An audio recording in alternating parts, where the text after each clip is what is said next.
আল্লাহ নবী ফজরের নামাজটাকে পড়ে নিয়ে এক পা দু পা করে মসজিদ নববীর বাইরের দিকে নবী আমার এসে এক জায়গায় বসে যায়। আল্লাহ নবী যখন বসে যায়, কাতার দিয়ে সাহাবায়ে কেরামেরা বসে আছে। আল্লাহ নবী সাহাবাদের সঙ্গে যুদ্ধের কথা বলে, শরিয়াতের কথা বলে, হাকিকাতের কথা বলে, কুরআনের কথা বলে, কালেমার কথা বলে, ওয়াহদানিয়াতের কথা বলে। নবী আমার সাহাবাদের মধ্যে কথা বলতে বলতে আল্লাহ নবী আমার একটা গুনগুন করে শব্দ পায়। নবী আমার ডাক দিয়ে বলেছিল, ও বাবা সাহাবারা, কিসের একটা গুনগুন করে আওয়াজ পায়, কিসের একটা গুনগুন করে শব্দ পায়। নবী আমার ডাক দিয়ে বললেন, এ ওমর যাও, চলে যাও, কিসের একটা গুনগুন করে আওয়াজ পাই দেখে এসো।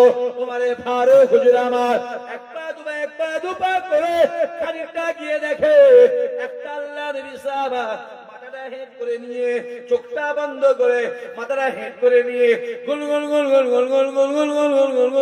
করে কাঁদে।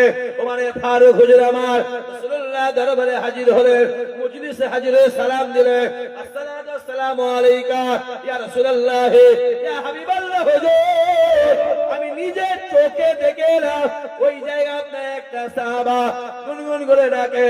নবী আমার ডাক দিয়ে বলেছিল, এ ওমর, কোন সাহাবা? ওমরে ফারুক ছুটে গিয়ে দেখে আসে, কে বাবা তুমি?